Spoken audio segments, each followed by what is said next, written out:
Баршаңызға қайырлы күн. Міне бүгін біз көптен күткен күн. Бүгін ойын. Дәл қазір біз спорт ордосындамыз. Командалар дайындықты бастап кетті. 4 деген репетиция екен. Жалпы көңіл күйлерін білейік. Қырғызстанды, Бішкекті аралап көріп жатыр. Ұнады ма, жоқ па, сол сұрақтарды қояйық. Жүріздер кеттік.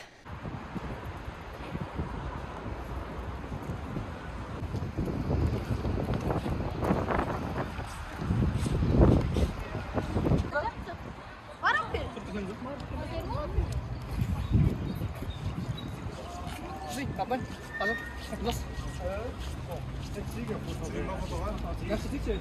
We kunnen dat stimmen, zodat ze gewoon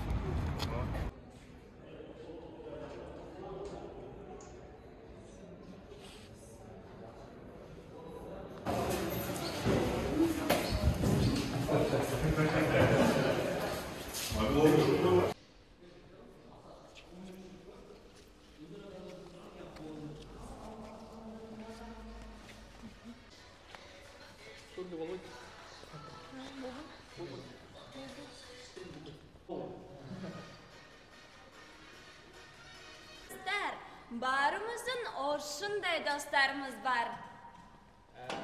Dayындық. Нормально болады.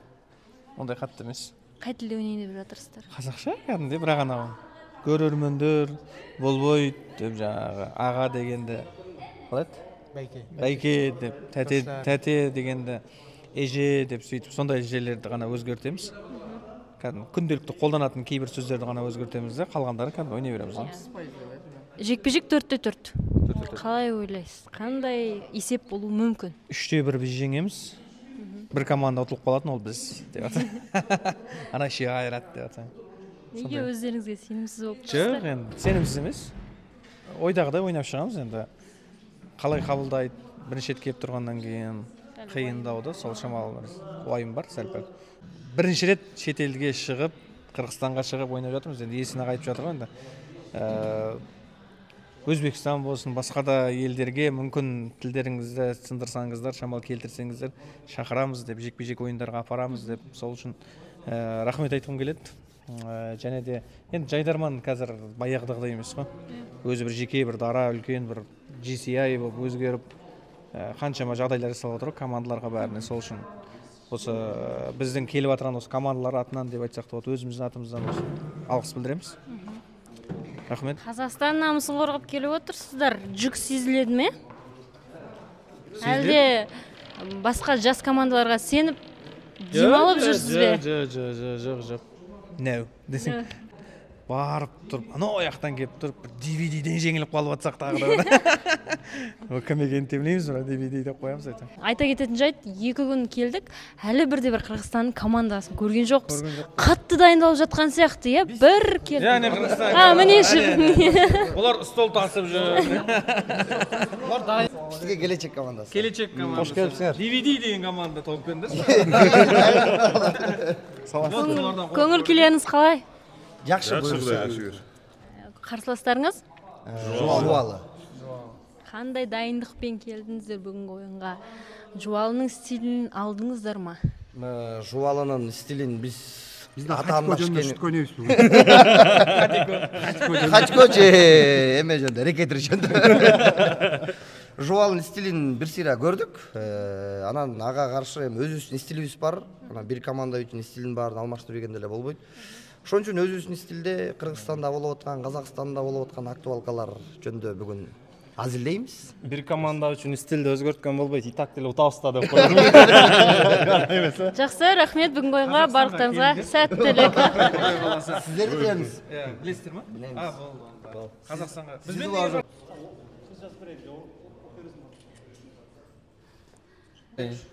Настроение жоқ қой? Жөн жақсы, нормально. Шаршадыңыздар ма? Қатты емес, бірақ кім болды кейін қатты шаршаған. Қай тілде ойнайтын болдыңыздар? Шештіңіздер ғой? Ана тілімізде. Жоқ, қырғызша араластырып ойнаймыз арасында. Қиын ба екен қырғыз тілі? Қатты қиын емес, андай сыны ш деп сөйлей береді екенсің. Ағаны байке дейсің, әжені тайнем дейсің. Бәрін айтты, Қазақстаннан келдік, сәлем деп қырғызстандықтарға айтты. Біз Қазақстаннан келгенге, штоба. Сіздерге сәлем бергенге, штоба. Қатты жаттаған жоқ мұндай. Самал жаттап отыр бізде арықта. Жақсы. иә, Самал бірінші дауыста екен, толығымен қырғызша хабарлайды. Бүгінгі қарсылас Торнадо. зерттеп қарадыңыздар ма? Иә, қарадық. Олар осы сияқтының, короче, назар аударылар екен. Типа ату ма, в общем, блогерлер ше, 2,5 сағат берген концерттері бар, короче. Формулары бар еще. Қатты қарсылас емес пе? Подписчиктер 300 мың, сондай, 500 мың, сондай. Біз соғырлайды. Қалған жоқсыздар ма? Жоқ, вообще сынған. Қырғызстан блогерлерін ойнамаймыз ғой біз. Тек ана Дилайда дейтін бар. Пловтар дерсік екен. Мороженое жеп көрдік. Иә, пловын жеп көрдік дерсік. Площадьны арладық. Күшті, Қырғызстан ұнап жатыр негізі. Алматы ұқсайды. Иә, Гагарина дейтін көшесі, не ұқсайтын көше бар екен. Жуалының дайындығына келіп, кедергі жасайын деп жатырмыз. Қалайсыздар? Жақсы, күшті. Нені ақылдасып жатсыздар? Жоқ, ештеңе, біз дайындалып нелерді, сөздерімізді аударып. Мен бүгін ұйқым қанды да, соны біраз нәрсені енді байқап жатырмын. Сіздердің үшінші ойыншыларыңыз қайда? Ол кісі келе алмай қалды, бір өзінің шаруаларымен жеке. Енді кім ойнайды? Бақытжан сол үшін алып келді. ыңғайсызданып тұрған шығар айтуға. Негізі басқа темамен болып жатыр. Бізде Эверест командасында сәл түсініспеушілік болып жатыр арамызда. Енді білмеймін, жаңа командада бақ сынап көреміз, қалай болатынын көреміз енді. Интрига жасап. Жоқ, интрига емес ешқандай да. Эверестке жіберіп жатырық. Сол шаруа ғой, короче. Ортада қалқыз. Жақсы, мынандай сұрақ қояйын. Жуалының стилі Эвересттің стилінен алыста. Қалай сіңісіп жатырсыз, қандай ритуал жасап жатырсыз кіру үшін бұл аураға? Кез келген командада жоғары лигада ойнап жүрген ішінде бір жуалы жүреді негізі. Иә, мен осы жақта өзімді сондай сезініп жатырмын. Ішімдегі жуалы шығып жатыр әжаймен. Негізі бүкіл команда жуалы ғой, по идее, просто байқамай ойнап қояды да жоғары лигада. Сол күшті болып жатыр. Пока андай. Текст жоқ, рахат. Хабарлауды үйреніп алсаң болды. Бізге негізінен командаға сіңісу емес, не қиындау болып жатыр, қырғызша тексттарды жаттау ғана болып жатыр, қатты проблема болып жатқан жоқ. Халық қазақтар жақсы көреді негізі. Жалпы Қазақстанның юморын жақсы көреді, әзілін жақсы көреді. Бірақ енді ол жерде біз классикалық команда болдық, уже примерно түсінесің, не кіреді, не кірмейтін. Енді сіздер қызықты факт. Мүлдем ұялы телефонсыз жүр. Былай шештім, өзімді бір ай ұялы телефонын жалпы әлеуметтік желіден былай өзімді шектеп, кітап оқып, солай өз-өзін дамытайын деп шештім. Ломбардта деп айтасыз. Былай шыққанда Қырғызстанда көңілді жігіттер лигасы екен. Қазақстанда жайдарман.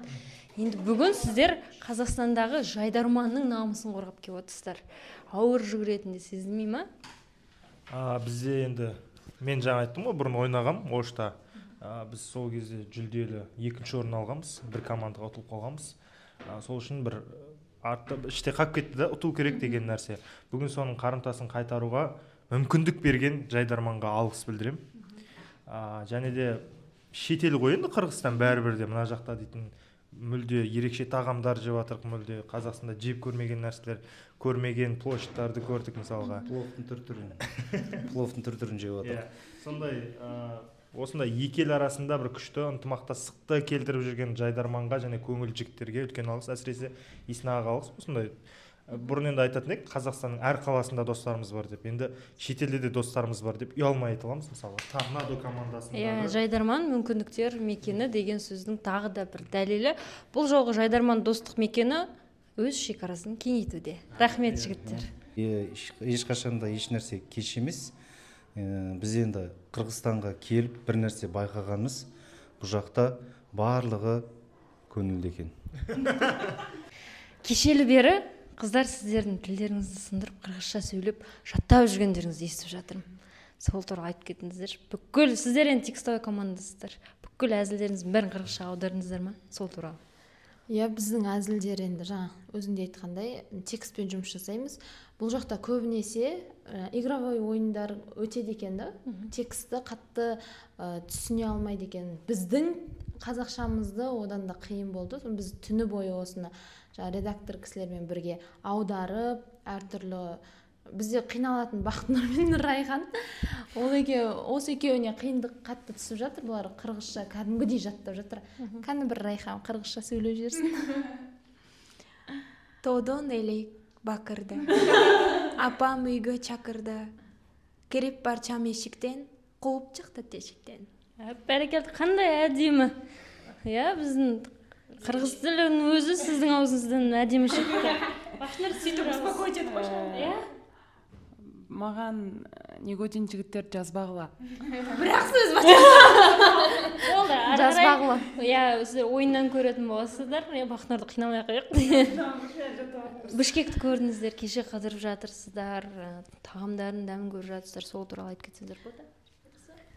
Қонақжайлығы туралы айтып кетші. Қонақжайлығы енді Бішкек, жалпы қырғыз еліне, осы ұйымдастырушыларға ерекше алғысымыз білдіреміз. Осы видеоны көріп отқан болсаңыздар, біздің қазіргі басқа командалар білмейміз, төртеуміздің басты уайымымыз осы кісілер Қазақстанға келсе күтіп жіберу керек. Тамақты біздің бар ғой, негізі дайындыққа қарағанда тамаққа көп уақытымыз кетіп жатыр. Тамағымыз сіңіп үлгермейміз, ужинға дейді, завтракқа дейді, обедке дейді. Жарты сағат бұрын айтады, Қажы ағамыз, автобусқа тамаққа дейді. Автобусқа мініп аламыз да, как положено тамақ. Кеше площадьта қыдыртты, мороженыйымызды алып берді. Сапарбайке чоң рахмат. Одан көріп ана жерде не ай көреміз дедік ана жерде. Игіліктерді көріп. 20 сомын төлеп площадьтан Қырғызстан төбесіндегі айды көрдік бай. Бәрін істедік. Сол енді осы келгенімізге осы жаққа өте қатты қуаныштымыз. Енді бізді қолдау көрсетіп, бізге осындай мүмкіндіктер беріп жатқан Жайдарман Креатив Индастриге көп алғысымызды білдіреміз. Әсіресе Ботаның бірінші шығып атқан шетелі мысалы. Соған кәдімгідей септігін тигізіп, Жайдарманның арқасында ел көріп, жер көріп жатырмыз. Мысалы, шетелге шыққанда бүйтіп ешкім күтіп алмайды. Біз сол Жайдарманның арқасында күтіп алып жатыр ғой. Әшейін өзің келсең ешкім күтіп алмайды, Қазақстан ішінде Жайдарман достық мекені, достықтың символы деп айтамыз. Басқа елдерде де бізді кәдімгідей күтіп жатыр. Соған өте қуаныштымыз біз. Бүкіл әлем барлық командаларға айтып жатырмын. Қырғызстанда көңілді жігіттер лигасы екен. Қазақстанда ол Жайдарман лигасы деп аталады. Былайша айтқанда сіздер Қазақстанның, Жайдарманның намысын қорғап келіп отырсыздар. Ол жақта сәл-пәл жауапкершілік, бір ауыртпашылық сезіле ме қалай? Әрине біз Қазақстанда жүргенде өз ішімізде бір-бірімізбен командалар бақталаспыз ғой. Ал бұл шетелге шыққанда біз Қазақстанның намысын қорғап тұрмыз. Сондықтан жауапкершілік 2 есе бізде. Халықтың үмітін ақтау, уайым, мұндағы келгеннен кейін қырғыз халқын риза қылып, күлдіртіп, олардың ризашылығын алу. Сондықтан өзімізді ғана емес, қалған бізбен келген тағы 3 команда, 4 команда Қазақстан намысын қорғап келіп отыр қой. Сондықтан бір-бірімізге уайымдап жүрміз. Мә, сендер шутканы қалай айтады екенсіңдер, біз текстпен қалай айтады екенбіз деп, ол кісілер бізге уайымдап жүрші. Бір Жайдарманның деңгейін көрсетсек деп, төртеуміз де 4 командада уайымдап, кәдімгідей жауапкершілік сезініп жүр.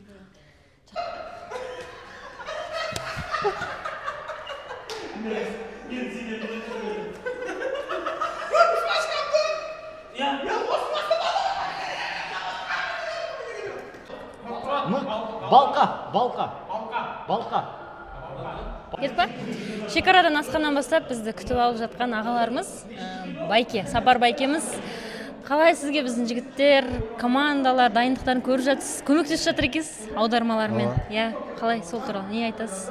Дайындықтарын көріп жатсыз, әзілдерін көріп жатсыз. Өтеміз алға? Халық қалай қабылдайды? Біріншіден қош келіпсіздер. Рахмет. Екіншіден мен бұл жерде переводчик болтам. Мен өзі бірдек айтайын бе? Қазақша кино көргенде 100% түшіншімін да. Азыр түшінбей атам. Сөйлесіп келгенде біраз таталырақ болады екен. Азыр ошо тамашалардың әрекет қылып отам, қырғызша жатқанға. Себебі біздің көрушілер дағы түшінсін деген мақсатта. Жайдарманды көресіз жалпы? Көрем. Өзіңізге ұнайтын командалар? Мен азыр біреусін айтсам башалар қапа болып қалышы мүмкін да. Неге? Қысқасы бары жағады. Жоқ, айта беріңіз, ешкім ренжімейді. Айтпайсыз ба? Жоқ, айтпаймын. Тағы бір айта кететін жайт, біздің ағамыз осы Қырғызстандағы кино индустрияға өз үлесін, үлкен үлесін қосып жүрген ағаларымыздың бірі екен.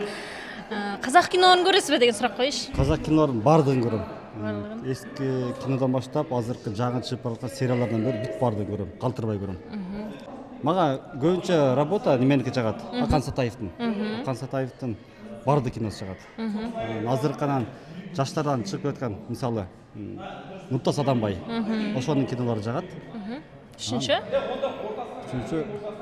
Асқан Узабаев, исмин Узабаев да, Аскар Узабаев. Аскар Узабаев. Анын дагы жұмыстары жагат. Жақсы. Аға, сіздерге тағы да көп рахмет. Біз бүгін ойыннан кейін бірден жолға шығып кетейін деп жатырмыз. Сіздерге рахмет айтып үлгерейік. Жайдарман креатив индустрияның атынан сіздерге көп рахмет. Осындай ел аралап ойнайтын Жайдарман ойындары көбейе берсін, әзіл көбейе берсін. Игілік, Ақжол, жақсы жата алла. Рахмет.